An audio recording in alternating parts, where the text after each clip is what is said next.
नमस्कार, मी प्रियंका गोरड साम संजीवनीमध्ये आपल्या सर्वांचं मनापासून स्वागत करते। आज आपण चर्चा करणार आहोत ती म्हणजे असाध्य आजारांसाठी स्वयंपूर्ण उपचार आणि या विषयावरती मार्गदर्शन करण्यासाठी आपल्या स्टुडिओमध्ये उपस्थित आहेत निरामय वेलनेस सेंटरच्या डॉक्टर अमृता चांदोरकर मॅडम। आपण सुरुवातीलाच डॉक्टरांचं स्वागत करूया। डॉक्टर, खूप खूप स्वागत आहे आपल्या कार्यक्रमामध्ये। खरं म्हणजे या उपचार पद्धतीबद्दल आपल्याला असंख्य गोष्टी ज्या आहेत त्या जाणून घ्यायच्या आहेत, मात्र कार्यक्रमाला सुरुवात करण्याआधी मी डॉक्टरांची थोडक्यात ओळख करून देते। डॉक्टर अमृता चांदोरकर या निसर्ग उपचार तज्ञ असून प्राणशक्ती म्हणजेच ऊर्जेद्वारे केले जाणारे उपचार हा विषय घेऊन त्यांनी अल्टरनेटिव्ह मेडिसिनमध्ये MD देखील केलेला आहे। योगशास्त्र आणि निसर्ग उपचार यांचा सखोल अभ्यास करून त्यांनी स्वयंपूर्ण उपचार पद्धती विकसित केली। विना औषध विना स्पर्श असे हे उपचार मुख्यत्वे असाध्य अशा आजारांसाठी संजीवनी सारखं काम करतात। चला तर मग या आजच्या विषयासंदर्भातली चर्चा सुरू करूयात। मात्र त्याआधी तुमच्या मनात काही प्रश्न असतील, काही शंका असतील तर जरूर फोन करा। 02266843333 हा आमचा क्रमांक आहे, तर नक्की फोन करून तुमचे प्रश्न विचारा। डॉक्टर, पुन्हा एकदा आपल्या कार्यक्रमामध्ये मनापासून स्वागत करते। खरं म्हणजे उल्लेख केला होता तो स्वयंपूर्ण उपचार पद्धती, जो विना औषध किंवा स्पर्शाविना होणारी ही उपचार पद्धती आहे। त्यामुळे या उपचार पद्धतीबद्दलचं कुतूहल जे आहे ते प्रेक्षकांच्या मनात असणारच आहे। त्या उपचार पद्धतीबद्दल जाणून घ्यायला सुरुवातीला आवडेल। नक्कीच। आता स्वयंपूर्ण उपचार तर ह्याचं नावच असं अशासाठी ठेवलंय की प्रत्येकातल्या स्वयंला पूर्ण करण्यासाठीचे हे उपचार आहेत। मग शरीर, मन आणि ऊर्जा ह्या तिन्ही लेवलवरती हे आपण काम करतो। कसं आहे, WHO काय म्हणतं की आरोग्य म्हणजे काय, तर जी काही व्यक्ती आहे तिचं शारीरिक, मानसिक आणि सामाजिक पातळीवरती स्वास्थ्याची भावना म्हणजे आरोग्य। शरीर ठीक आहे तर मन ठीक नाही, मन ठीक आहे तर शरीर ठीक नाही, आणि दोन्ही ठीक आहे तरी एक अस्वस्थता आहे। किंवा घरामध्ये, तुमच्या समाजामध्ये तुमचं एकमेकांशी असलेलं आदानप्रदान व्यवस्थित नाही, त्याने देखील तुम्हाला हेल्थ मिळत नाही। तुम्ही फायनान्शियली साऊंड आहात पण तुम्ही म्हणजे समाधानी आहात का? म्हणजे आत्ता सध्याच्या काळात जर बघितलं तर ह्या गोष्टी व्हायला लागल्या। आणि स्वयंपूर्ण उपचार जे काही काम करतं ते तुमच्या शरीर, मन आणि ऊर्जेवर काम करतं। आता ऊर्जा म्हणजे काय, म्हणजे जसं तुम्ही आत्ता म्हणालात की विना औषध विना स्पर्श, तर त्याच्यामुळे हे कुतूहल जागं होतं की नक्की म्हणजे कसे उपचार होणार आहेत। कारण जन्मल्यापासून आत्तापर्यंत आपण काय पाहिलं आहे की काही त्रास झाला की डॉक्टरांकडे जायचं, औषधं घ्यायचे, काढे घ्यायचे आणि त्याच्यानंतर आपल्याला बरं वाटणार आहे। पण इथे आपण म्हणतो की आपण औषध देणार नाही आहोत, आपण स्पर्शही करणार नाही आहोत, पण आपण बरं करणार आहोत। तर म्हणजे काय करणार आहोत आपण? तर याच्यासाठी मला असं वाटतं की आधी आपण माणसाचं अस्तित्व समजून घेतलं पाहिजे। माणसाचं अस्तित्व हे 3 स्तरांमध्ये आहे: शरीर, ऊर्जा आणि मन। तर हा ऊर्जेचा जो लेअर आहे तो आपल्याला माहीत नाही आहे, ज्याच्यावरती स्वयंपूर्ण उपचार काम करतं। ही जी ऊर्जा आहे ही तुमच्या शरीर आणि मन ह्याच्यामधला दुवा आहे। म्हणजे कुठलीही शारीरिक व्याधी, कुठलाही शारीरिक त्रास जेव्हा तुम्हाला सुरू होतो त्याचे ह्या ऊर्जेद्वारेच मनापर्यंत ह्या गोष्टी जात असतात। जेव्हा खूप कालावधी तुम्ही आजारी असता, तुमचं मन देखील हळूहळू अशक्त व्हायला लागतं, निगेटिव्ह व्हायला लागतं। आणि जेव्हा काही मानसिक त्रास असतात, काही स्ट्रेस म्हणू आपण, ताण म्हणू, ते हळूहळू ह्या ऊर्जेद्वारेच तुमच्या शरीरापर्यंत येतात। त्याच्यामुळे तुमचं शरीर क्षीण व्हायला लागतं। तुम्ही बघा, विचारांनी आपण जास्त थकतो। शारीरिक कष्ट दिवसभर केले तर आपण तेवढे थकत नाही जेवढे आपण विचार करून थकतो। तर मन हे देखील तुम्हाला थकवणारं असतं। तर स्वयंपूर्ण उपचार ह्या ऊर्जेवर काम करते, जी ह्या दोन्हीचा दुवा आहे। आणि त्याच्यामुळे या ऊर्जेवर काम केल्यामुळे ॲट अ टाईम आपण शरीर आणि मन ह्या दोन्हीतले दोष घालवू शकतो। निसर्गोपचार आणि योगशास्त्र याच्यावरती बेस्ड अशी ही ट्रीटमेंट आहे। निसर्गोपचार म्हणजे काय, तर संपूर्ण निसर्ग हा पंचतत्वांनी बनलेला आहे। पृथ्वी, जल, अग्नी, वायू आणि आकाश या 5 तत्वांपासून संपूर्ण निसर्ग बनलेला आहे। कुठलीही गोष्ट असू दे, विज्ञानामध्ये आपण शिकतो अणुरेणू, जे आपल्या डोळ्याला दिसत नाहीत पण आपण शिकलेलो आहोत। या अणुरेणूंच्या कॉम्बिनेशनमधनं सगळं काही बनलं आहे। मग पाणी, जल देखील अणुरेणूतूनच बनलं आहे, घन पदार्थ देखील अणुरेणूतूनच बनला आहे, आणि वायुरूप गोष्टी देखील अणुरेणूतूनच बनल्या आहेत। आपलं प्राचीन शास्त्र काय म्हणतं की या सगळ्या गोष्टी ह्या पंचतत्वातून बनल्यात। कुठलंही, मग तुम्ही जल जरी घेतलं तरी त्याच्यामध्ये ही 5ही तत्व आहेत, फक्त त्याचं कॉम्बिनेशन वेगळं आहे। तिथे जलाचं आधिपत्य जास्त आहे, पण त्या जलाबरोबर इतर तत्व देखील आहेतच। जर तुम्ही ग्रॅनाईट घेतलं, जर तुम्ही स्ट्रॉंग गोष्टी घेतल्या तर त्याच्यामध्ये पृथ्वी तत्वाचं आधिपत्य जास्त आहे, इतरही 4 तत्व तिथे आहेतच। तसं शरीरामध्ये जल आहे, पृथ्वी आहे, अग्नी आहे, वायू आहे, आकाश आहे। मग कुठलाही ऑर्गन घ्या, कुठलीही गोष्ट शरीरातली घ्या, ही 5 तत्वांनी बनलेली आहे। मग जेव्हा तुमची हाडं असतील, मसल्स असतील, तर हे मेजरली तिथे आधिपत्य पृथ्वी तत्वाचं आहे, आणि बाकीचे 4 तत्व देखील तिथे आहेत, पण त्याचं कॉम्बिनेशन वेगळं वेगळं आहे। तसंच रक्त घ्या, मूत्र घ्या, घाम घ्या, तिथे जलतत्वाचं आधिपत्य जास्त आहे आणि इतरही 4 तत्व आहेत. असं प्रत्येक गोष्ट ही पंचतत्वातनं बनली आहे. मग त्याचं जे काही कॉम्बिनेशन असेल ते कॉम्बिनेशन जेव्हा बिघडतं, आता शरीरातला अग्नी वाढला की जल कमी होतं, बरोबर. आणि मग काय होतं, मग त्याच्याशी रिलेटेड दोष हे शरीरामध्ये निर्माण होतात. स्वयंपूर्ण उपचार काय करतं, तर ही 5 तत्व शरीरातली योग्य प्रमाणात आहेत की नाही हे तपासतं. रुग्ण आल्यानंतर आधी तपासणी होते, मग ही तपासणी स्पर्शाशिवाय होते. इथे आपल्याला रुग्णाला स्पर्श करावा लागत नाही. रुग्ण हा लांब बसलेला असतो, डॉक्टर इथे असतात, रुग्ण तिथे असतो. म्हणजे साधारण आपलं अंतर आहे तेवढं किंवा त्याच्यापेक्षा जास्त. आणि रुग्णाला आपण सांगतो की तुम्ही डोळे मिटून शांत बसा, दीर्घ श्वसन करा, आणि आपण ही तपासणी करतो लांबून. कारण आपल्याला तपासणी कशाची करायची आहे, शरीराची, मनाची नाही, तर त्याच्यामधल्या ऊर्जेची करायची आहे. आणि ऊर्जा ही तुमच्या शरीराच्या बाहेर आहे, आत आहे, संपूर्ण आहे. तुमचा ऑरा चेक करण्यासाठी मला माझ्या ऑरानी तुमचा ऑरा चेक करायचा आहे. बरोबर. आणि त्याच्यामुळे मला तुम्हाला फिजिकल टच, शरीराला स्पर्श करावा लागत नाही. आपले जे डॉक्टर्स आहेत ते हा अशा पद्धतीने ऊर्जा परीक्षण करतात. त्याच्यातल्या पंचतत्वांमध्ये काय दोष झाला हा शोधला जातो आणि तो दोष काढण्यासाठी हे उपचार केले जातात. नक्कीच. आणि हे उपचार नेमके कसे केले जातात हा प्रश्न माझ्या मनामध्ये निर्माण झालाय. डॉक्टरांकडनं याचं उत्तर जाणून घ्यायचं आहे. मात्र सुरुवातीला आपण एक फोन घेऊया. आपल्याला फोन येतोय शुभांगी यांचा. शुभांगी ताई, आपला प्रश्न विचारा. हॅलो. बोला ताई. म्हणजे लग्नाला 8 वर्ष झाले, पण आता प्रेग्नन्सीवर हा स्वयंउपचार आहे का असं विचारत होते तुम्हाला. प्रेग्नन्सी, बर. निश्चितपणे. म्हणजे मला आणि असं बोला. हॅलो. हा, आणि बोला. माझे म्हणजे असं कधी कधी असं चिडचिड खूप होत आहे, पाठी कमरेत खूप दुखते. तुमची पाळी व्यवस्थित आहे? पाळी 2 महिने असं व्यवस्थित येतात आणि आणखी 3ऱ्या महिन्याला अजून म्हणजे असे हे होते, 15 दिवस लेट होते. अनियमित आहे. ठीक आहे. नक्कीच. खरं म्हणजे जेव्हा पाळीचे आजार सुरू होतात, जसं त्यांनी उल्लेख केला होता, नक्कीच जसा त्यांनी उल्लेख केला होता की चिडचिड जी आहे ती यामुळे देखील होत असते. म्हणजे एक आजार नेहमीच दुसऱ्या आजाराला निमंत्रण देत असते. काय आणि कायम लक्षात घ्या, ज्या वेळेला हॉर्मोनल इम्बॅलन्स ज्याला म्हणतो आपण, जसं त्यांनी सांगितलं की त्यांची पाळी अनियमित आहे, याचा अर्थ शरीरामध्ये निर्माण होणारे हॉर्मोन्स जे आहेत ते योग्य प्रमाणात योग्य वेळी निर्माण होत नाहीयेत आणि त्याच्यामुळे त्या गोष्टी डिस्टर्ब होत आहेत. हॉर्मोनल इम्बॅलन्स जेव्हा होतो त्यावेळेला चिडचिड होणं, कधी कधी रडू येणं, कधी कधी फार टोकाचे विचार करणं, अशा पद्धतीच्या गोष्टी होतच असतात. त्याच्यामुळे शरीरातली उष्णता देखील वाढत असते. या बऱ्याच गोष्टी एका त्या त्रासामुळे होतात. आता जसं मी मगाशी म्हटलं की पंचतत्वांवरती आपण काम करतो, मग याच्यावरती आपल्याकडे उपाय आहे का, तर ह्याच्यावरती आपल्याकडे निश्चितपणे उपाय आहे. इनफर्टिलिटीसारख्या केसेसमध्ये एक 90% म्हणायला हरकत नाही, एवढे चांगले रिझल्ट्स आपल्याकडे आहेत. आत्ता हे नक्की झालंय का, हे प्रत्येक गोष्ट, मग तो आजार काहीही असू दे, त्याचं मूळ शोधायचा आपण प्रयत्न करतो. जेव्हा रुग्ण त्या जर आपल्याकडे आल्या तर सगळ्यात आधी काय होणार आहे, तर त्यांच्याशी बोललं जाणार आहे, त्यांचं ऊर्जा परीक्षण होणार आहे आणि हे का होतं ह्याचं मूळ कारण शोधलं जाणार आहे. हा, मग हे होण्यासाठी लहानपणापासून काही प्रॉब्लेम्स होते का? काही वेळेला कसं असतं, स्ट्रेस लहानपणापासून मुलांना स्ट्रेस जो काही आहे, अगदी शाळेत जाणाऱ्या मुलाला पण ताण असतो, तो शिक्षकांचा असतो, घरच्यांचा असतो, कशाचा तरी असतो. हा स्ट्रेस काय करतो, तर हा स्ट्रेस तुम्हाला आतून पोखरतो. हा स्ट्रेस बऱ्याच तुमच्या चक्रांवरती, तुमच्या अवयवावरती काम करतो आणि तिथे तो तुम्हाला अशक्त करून टाकतो. शिवाय तुमचा आहार, जे काही आपण अन्न खातो त्यातून रसनिर्मिती होते आणि त्या रसातून ह्या सगळ्या गोष्टी निर्माण होत असतात. रज ही सगळ्यात शेवटची गोष्ट आहे. रस जेव्हा छान असतो त्यावेळेला त्याच्यातून अस्थि, मज्जा, मेद ह्या सगळ्या गोष्टी निर्माण होतात आणि शेवटी रज निर्माण होतो. मग तिथपर्यंत येण्यासाठी तो रस छान पाहिजे ना, त्यासाठी अन्न छान पाहिजे ना, आणि तेव्हा ते रज व्यवस्थित होईल. रज म्हणा, वीर्य म्हणा, ह्या गोष्टी तेव्हा व्यवस्थित होतील. पण अन्नाची जर हेळसांड होत असेल, लहानपणापासून जंक फूड आणि ह्या सगळ्या गोष्टी जर जास्त प्रमाणात खाल्ल्या जात असतील तर ती रज निर्मिती जी आहे ती व्यवस्थित होत नाही. आणि आज शहरी भागांमध्ये पण बघा तुम्ही, हे अशा पद्धतीचे प्रॉब्लेम्स खूप मोठ्या प्रमाणावरती आहेत. स्वयंपूर्ण उपचारांद्वारे आपण काय करतो, तर ज्या वेळेला आपण ऊर्जा परीक्षण करतो त्यावेळेला आपल्याला स्वाधिष्ठान चक्र, इथे आपल्याला बऱ्याच केसेसमध्ये तिथे आपल्याला मेजर दोष जाणवतात. तिथे जे मी म्हटलं की हा पंचतत्वांचा जो इम्बॅलन्स आहे तो तिथे मोठ्या प्रमाणावर जाणवतो.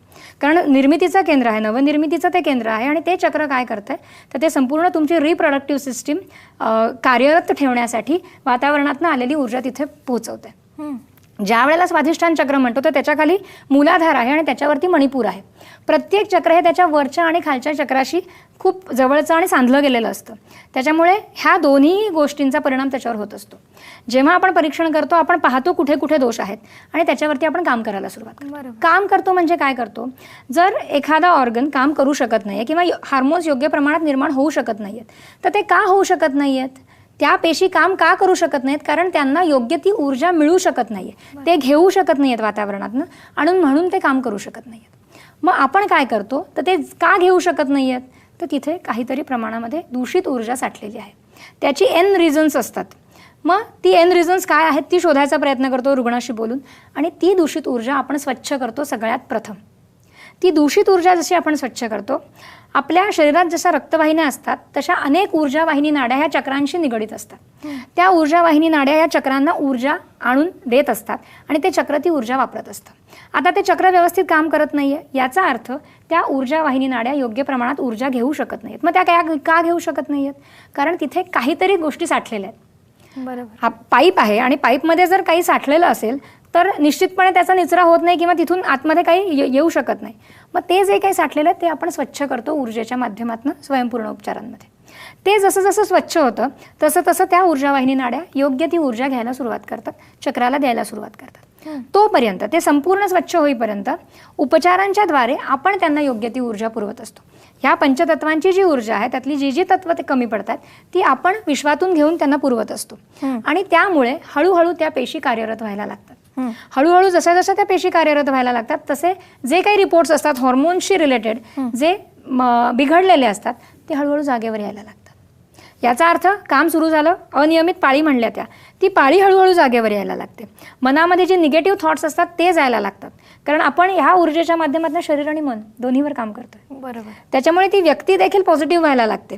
शरीरामध्ये इतरही दोष असतील. आता हा ह्याचा प्लस पॉईंट आहे की तुम्ही एक आजार जरी घेऊन आलात तरी त्या बरोबरीने जे जे काही दोष आहेत त्या सगळ्या दोषांवर काम केलं जातं. खरं आहे.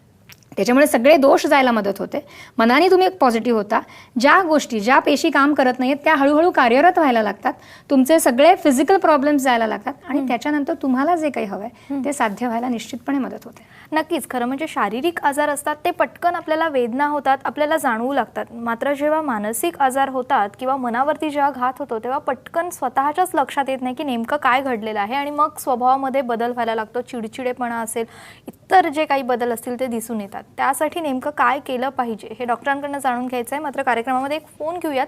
वर्षा यांचा फोन येतोय आपल्याला नाशिकवरून. वर्षाताई, आपला प्रश्न विचारा. हॅलो. बोला ताई. हा मॅडम, माझं वय आता 60 वर्ष वय आहे. बरं. तर माझ्या हा मॅडम ताई टीव्हीचा आवाज बंद करा, बोला, एक सलग बोला. वर्षा बोलते. माझ्या वॉलला होल आहे 1.5. काय आहे? पुन्हा एकदा बोला. वॉलला होल आहे, हार्टच्या वॉलला ओके. 1.5. आणि तुम्हाला त्रास काय होतात? त्रास म्हणजे असं खोकला, नंतर हे चालताना थोडा दम वगैरे लागतो. बरं. नक्कीच. खरं म्हणजे हार्टला होल आहे असं म्हटल्यानंतर त्यांच्या मनातली भीती जी आहे ती त्यांच्या सांगण्यातूनच ती लक्षात येते. डॉक्टर, त्यांनी नेमकं काय केलं पाहिजे, काय सांगा? आता आपण आज असाध्य आजारांबद्दल बोलतोय आणि त्यांनी आज आपल्याला आत्ता जो काही आजार सांगितला तो असाध्यमध्ये गणला जातो आणि अशा पद्धतीच्या केसेस आपण आजपर्यंत केलेल्या आहेत. त्याच्यामुळे मला नक्की सांगायला आवडेल की याच्यामध्ये देखील खूप चांगला बदल त्यांना निश्चितपणे स्वयंपूर्ण उपचारांमधनं मिळू शकेल. एक केस होती, ती मुलगी अतिशय लहान होती, 1ली 2रीतली मुलगी होती. फलटणवरनं तिचे वडील तिला घेऊन यायचे आणि त्यावेळेला तिला दम लागायचा. म्हणजे ती मुलींबरोबर खेळू शकायची नाही, तिच्या भावंडांबरोबर खेळू शकायची नाही. जास्त वेळ चाललं तरी तिला थांबावं लागायचं आणि तिला खूप दम लागायचा. आपल्याकडे आली, ट्रीटमेंट सुरू झाली आणि ट्रीटमेंट सुरू झाल्यानंतर हळूहळू साधारण महिन्याभराने फॉलोअपला बोलवलेलं आपण. ट्रीटमेंट म्हणजे आपण काय करतो तर आपण व्यक्तीला बसायला सांगतो डोळे मिटून आणि त्यावेळेला हे ऊर्जा परीक्षण आणि ऊर्जा स्वच्छता होते. सगळी चक्र, ही सप्तचक्र आपण स्वच्छ करतो. ही तत्व जी आपण म्हणतो त्याचं परीक्षण करून जे आवश्यक आहे ते पुरवण्याचा प्रयत्न करतो. आता ती जी ऊर्जा रिक्तता असते ती खूप मोठी असते, ती एका ट्रीटमेंटमध्ये भरली जात नाही आणि ज्यावेळेला मेजर डिसीज असतात त्यावेळेला त्याला जास्त ट्रीटमेंटची आवश्यकता असते. त्याच्यानंतर ते घरी जातात रुग्ण आणि घरून आपल्याकडे फोन ट्रीटमेंटची व्यवस्था आहे. फोन ट्रीटमेंट दिली जाते, ती रेग्युलर बेसिसवरती घ्यायची असते. 15 दिवसांनी किंवा महिन्यानी आपण फॉलोअपला बोलवतो. जेव्हा ते फॉलोअपला आले त्यावेळेला त्या मुलीचा चेहरा जो काळवंडलेला होता त्याच्यामध्ये पण बदल झालेला होता. आणि तिने शेअर केलं, ती म्हणाली की मला आता दम खूप कमी लागतो. तिचा लहान भाऊ आलेला दुसऱ्या वेळेला तिच्याबरोबर की मला बघायचं आहे की तू कुठे जातेस. आणि त्याने सांगितलं की हिला आम्ही काही ढकललं म्हणा किंवा जबरदस्ती काही पळायला लावलं तर ती आम्हाला ओरडायची आणि तिला खूप त्रास व्हायचा. तर आता आम्ही असं करतो आणि ती ते करू शकते. म्हणजे काय तर लक्षणं जी म्हणतो आपण, जसं आपण त्यांना विचारलं आणि त्यांनी लक्षणं सांगितली. आजार हा वेगळा आणि लक्षणं ही वेगळी. लक्षणांमध्ये बदल आपल्याला दिसून आला. ज्यावेळेला लक्षणांमध्ये बदल घडतोय त्यावेळेला आजारामध्ये काहीतरी सूक्ष्म बदल हा घडतच आहे. अगदी. त्याच्यानंतर हळूहळू ट्रीटमेंट ती रेग्युलर सुरू राहिली आणि त्याच्यानंतर तिचे हे सगळे त्रास कमी झाले. आणि पुढच्या वेळेला जेव्हा त्यांनी रिपोर्ट्स केले तेव्हा त्याच्यामध्ये त्या होलचा जो डायमीटर होता तो कमी झालेला देखील रिपोर्ट्समध्ये जाणवून आला. त्याचबरोबरीने एक 27-28 वर्षाची मुलगी, तिचीही आपण ट्रीटमेंट केलेली आहे आणि तिच्यामध्ये तर खूप सुंदर बदल दिसून आलेले आहेत. तिला त्याच्यात मेन्सेसचे पण प्रॉब्लेम होते, जे पाळीचं आपण म्हणालो. बऱ्याच वेळेला काय होतं, वेगवेगळी औषधं जी तुम्ही घेतात त्याचे दुष्परिणाम हे देखील तुमच्या रिप्रोडक्टिव्ह सिस्टीमवरती, तुमच्या पचनावरती आणि तुमच्या मनावरती देखील होत असतात. आणि औषधांचे दुष्परिणाम देखील स्वयंपूर्ण उपचार काढतं. म्हणजे पुन्हा एकदा हे दुष्परिणाम म्हणजे काय तर त्यातून ज्या काही अनावश्यक गोष्टी निर्माण होतात त्या कुठेतरी साठायला लागतात आणि त्या कुठल्या तरी दुसऱ्या ऑर्गनवरती त्याचा असर दाखवतात, त्याचा परिणाम दाखवतात. खरं आहे. म्हणजे मला यावरती यायचंच आहे डॉक्टर, की एखाद्या आजारावरती आपण जर का बघतो, एखाद्या आजारावरती आपण उपचार करतोय आणि तो उपचार घेत असताना लक्षात येतं की या आजारावरती यांनी आधी उपचार घेतलेला आहे आणि त्यामुळे दुसरा आजार उद्भवलेला आहे जो त्यांच्या लक्षातच आलेला नाहीये. आणि या सगळ्या गोष्टी आहेत त्या स्वयंपूर्ण उपचार पद्धतीमध्ये निदर्शनास येतात आणि त्या उपचार पद्धतीनुसार त्याच्यावरती नियंत्रण देखील आणता येतं. ते कसं, हा प्रश्न उपस्थित झाला असेल तुमच्या मनात. नक्कीच या प्रश्नाचं उत्तर जाणून घेणार आहोत. मात्र साम संजीवनीमध्ये घेते एक छोटासा ब्रेक.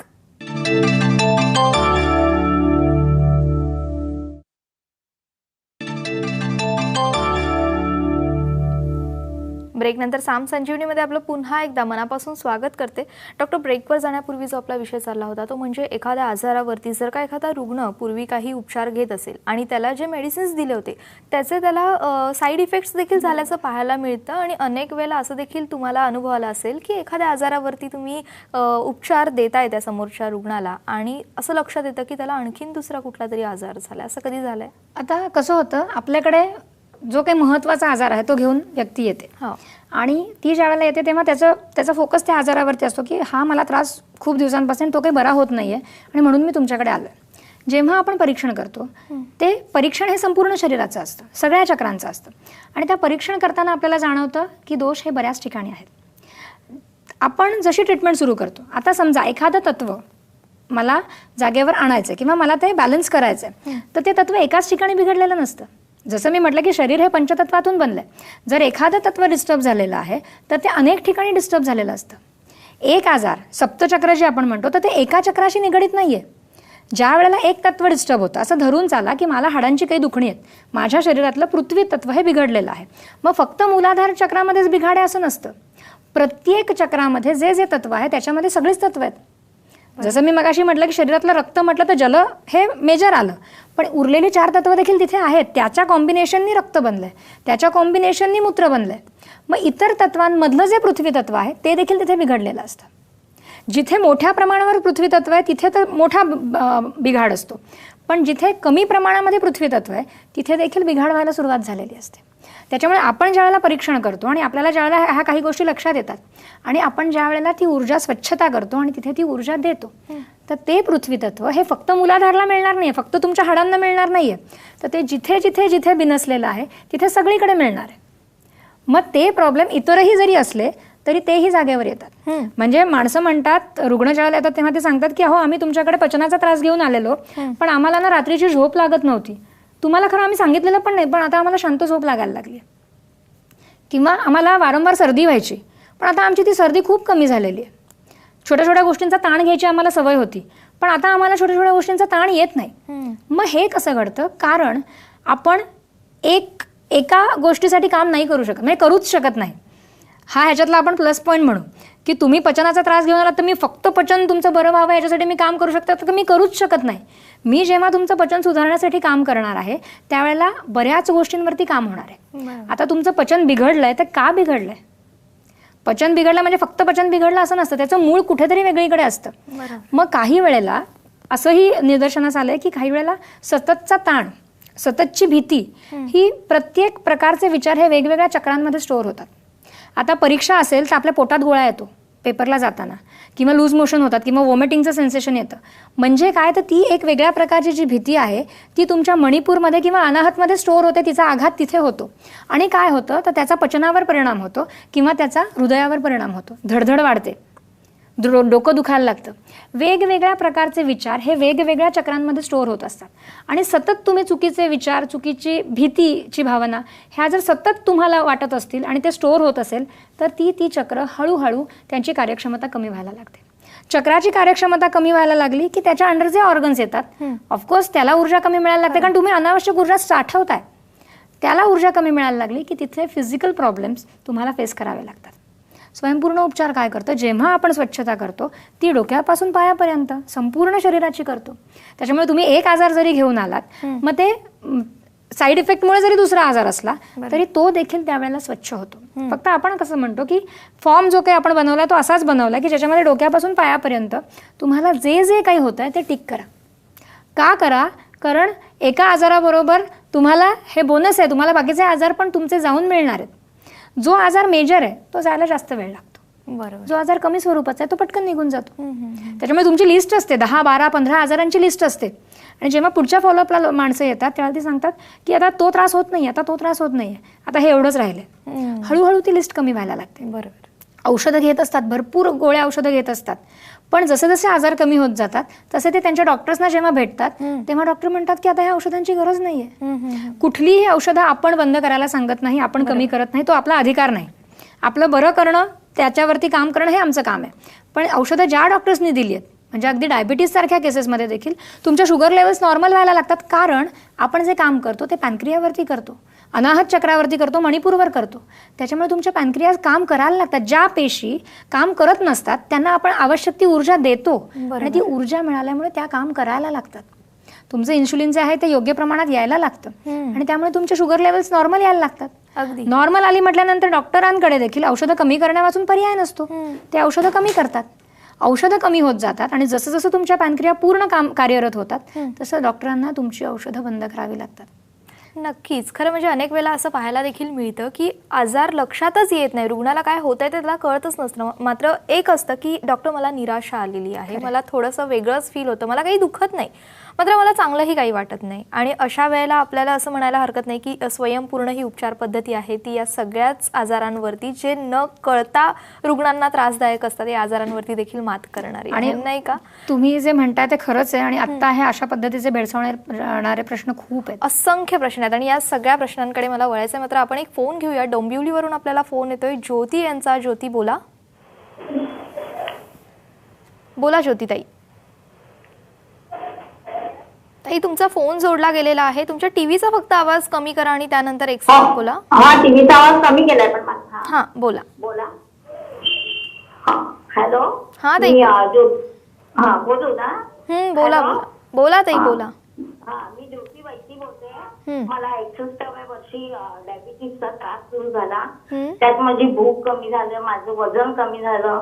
2 वेळा सुद्धा मी हॉस्पिटलमध्ये मला ठेवण्यात आलं. डॉक्टरांचे सर्व उपचार चालू होते, पण माझी तब्येत खूपच खराब झाली होती. मला कंबर आणि कमरेपासूनचा खालचा भाग ठणकत होता, खेचल्यासारखा होत होता.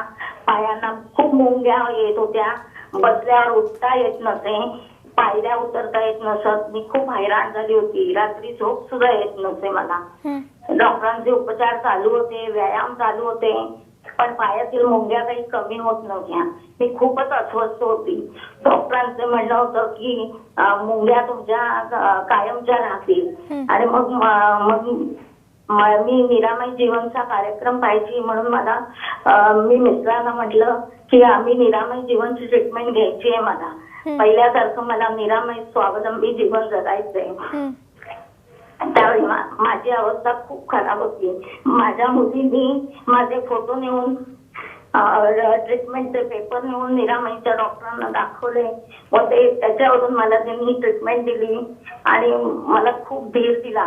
दिवसाला 3 फोन घ्यायला सांगितले त्यांनी आणि सकारात्मक विचार करून आई वडिलांना स्मरून देवाला स्मरून फोन घ्यायला सांगितले आणि ही ट्रीटमेंट सुरू करतात मला 1 महिन्याच्या आतच खूपच फायदा झाला.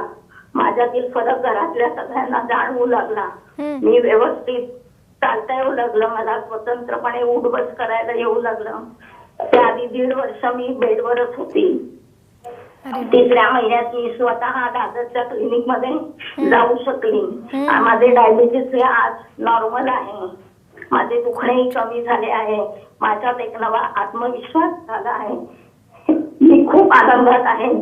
नक्कीच आजारातून बाहेर येणं आणि तो तसा आत्मविश्वास आपल्याकडे टिकून राहणं फार महत्त्वाचं आहे. ताई, तुम्ही आम्हाला फोन केलात त्यासाठी खूप खूप धन्यवाद. खरं म्हणजे असे अनुभवाचे फोन जेव्हा आपल्याला येतात आणि आपले रुग्ण जेव्हा आपल्याला इतकं भरभरून सांगत असतात तेव्हा खूप छान वाटतं. त्या खूपच भावनिक देखील झाल्या होत्या. डॉक्टर, काय सांगा? ॲक्च्युली या समाधानासाठीच आम्ही काम करतो. म्हणजे घरी आमच्या ॲक्च्युली सासूबाईंना प्रॉब्लेम आला, त्या बऱ्या झाल्या आणि त्यांची खूप इच्छा होती की हे सगळ्यांना मिळावं. बरोबर. जसं मी हार्ट प्रॉब्लेम होता त्यांना आणि ओपन हार्ट सांगितलेली पण आम्ही न करता स्वयंपूर्ण उपचार म्हणून त्याची ती प्रायमरी स्टेज होती, त्यांनीच त्या बऱ्या झाल्या.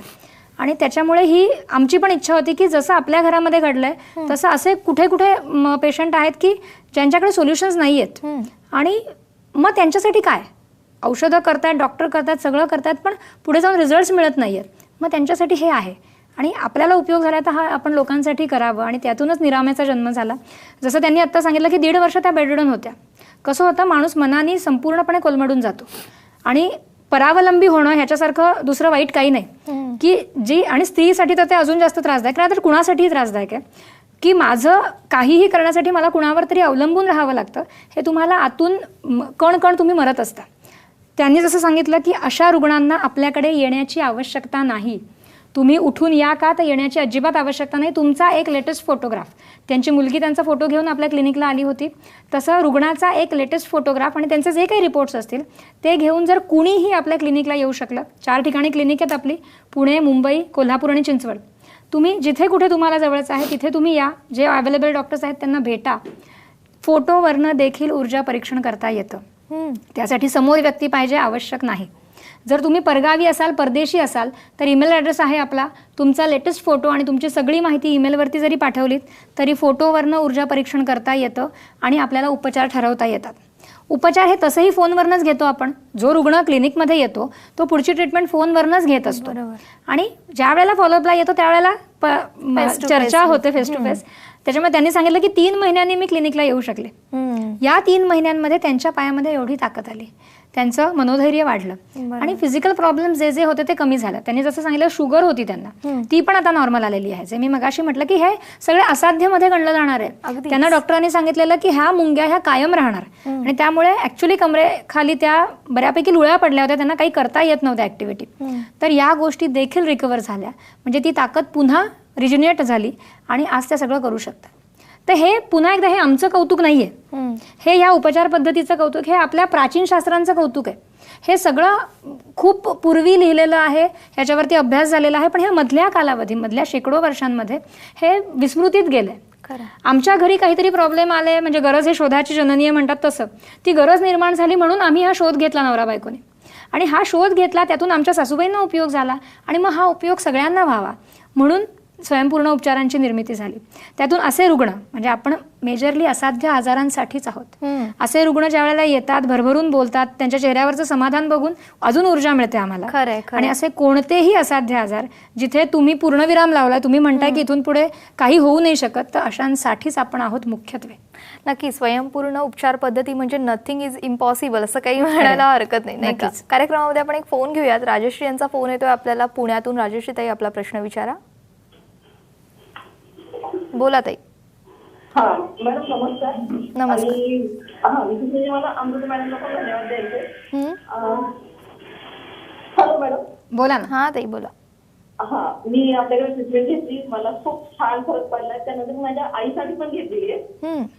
हा, तर मी भेटलेले प्रत्यक्ष अमृता मॅडमला. तर आईला पण माझ्या खूप छान फरक पडलेला आहे. अरे वा. काय त्रास होता? आईला आमच्या ऑस्टिओपोरोसिस झालेला होता. तर अजिबात म्हणजे तिला उभं राहायचं वगैरे नव्हतं. पण त्या मॅमकडं आम्ही घेतला उपचार आणि त्यानंतर आई अक्षरशः म्हणजे ह्याला जाऊन आली जेजुरीला. अरे वा. छान. पण आता मला अजून एक उपचार घ्यायचा आहे. मी चालू केलेला आहे मॅडमच्या इथे चिंचवडला. हम्म. तर मला असं विचारायचं की म्हणजे व्यसनासाठी काय उपचार होऊ शकतो का आपल्याकडे? नक्की होऊ शकतो. नक्कीच. बरं. खरं म्हणजे खूप वेगळा प्रश्न आहे. डॉक्टर खरं. काय सांगाल? आता व्यसन ज्यावेळेला आपण म्हणतो याचा अर्थ मनावर कंट्रोल नाही. बरोबर आहे की माझं मन काही वेळेला लोकांना कळत असतं की हे चुकीचं आहे, पण माझ्या मनावर कंट्रोल नसतो. ती आवश्यकता निर्माण होते. सुरुवातीला काही वेळेला मॉडर्नायझेशन ज्याला आपण म्हणतो ते छान वाटत असतं. मग ती दारू असेल, मग ती सिगरेट असेल, काहीही. आणि मग नंतर व्यक्ती त्याच्या आहारी जायला लागते कारण त्याची आवश्यकता आत्म निर्माण होते. अशा पद्धतीचे अनेक केसेस केल्यात आपण. जर ती व्यक्ती येऊ शकली, तिला वाटत असेल मला ह्यातनं बाहेर पडायचं, तर ह्या गोष्टी अजून लवकर होतात. जर ती व्यक्ती येऊ शकत नसेल तर त्याच्या डिपेंडंट ब्लड रिलेटिव्हच्या थ्रू देखील आपण ट्रीटमेंट करू शकतो. व्यसन देखील पूर्णपणे जाऊ शकतं. पुन्हा हा मानसिक आजाराच्या अंडर जाणारी गोष्ट आहे. आणि स्वयंपूर्ण उपचारांमध्ये आपण जसं मी मगाशी म्हटलं की शरीर आणि मन दोन्हीवर काम करतो. तर त्या गोष्टीची शरीराला निर्माण होणारी निकड ही का होतीये? कारण तिथे काहीतरी दोष आहे. तो दोष निर्माण झालाय सततच्या त्या सेवनामुळे. तर तो दोष आपल्याला स्वयंपूर्ण उपचारांच्या माध्यमातून घालवता येतो. आणि मनाचा निग्रह किंवा मनामध्ये येणाऱ्या ह्या चुकीच्या भावना रोखण्यासाठी देखील आपल्याला उपचार करता येतात. त्याच्यामुळे आपण ह्या दोन्हीवरती काम करू शकतो. आणि व्यसनासाठी देखील आपण काम करू शकतो. अगदी ड्रग्ज ॲडिक्ट अशा पद्धतीच्या केसेस देखील आपण केलेल्या आहेत आणि ती मुलं देखील त्यातनं बाहेर पडलेली आहेत. 2-3 केसेस आपण केल्यात. अनफॉर्च्युनेटली मुंबईतल्या होत्या आणि त्यांच्या आईवडिलांच्या थ्रू आपण त्या केसेस केलेल्या आहेत. कारण त्यांच्या मुलांना त्रास होता, त्यांना ते कळलं होतं आणि त्यांना बाहेर काढायचं होतं. रिहॅब वगैरे अशा बऱ्याच गोष्टी त्यांच्या करून झालेल्या होत्या, पण समहाऊ काही कालांतराने पुन्हा तशाच गोष्टी उद्भवत होत्या. आणि अशा पद्धतीच्या केसेस आपण केलेल्या आहेत आणि त्याच्यामध्ये आपल्याला खूप चांगले रिझल्ट्स मिळालेले आहेत. नक्कीच. म्हणजे आपण म्हणतो सवयी आहेत त्या बदलणं कठीण आहे, मात्र अशक्य तर अगदीच नाहीये. नक्कीच नाहीये. अगदीच. या विषयासंदर्भात आपल्याला चर्चा अशीच सुरू ठेवायची आहे. आणि जसा मगाशी विषय निघाला होता तो म्हणजे मानसिक आजार, आता देखील आपण उल्लेख केला होता. तर मानसिक आजार आहे त्याच्यावरती देखील ही उपचार पद्धती काम करू शकते का, हा प्रश्न माझ्या मनात उपस्थित झालाय. थोडं थांबावं लागणार आहे उत्तरासाठी. तुम्ही कुठेही जाऊ नका, पाहत राहा साम संजीवनी.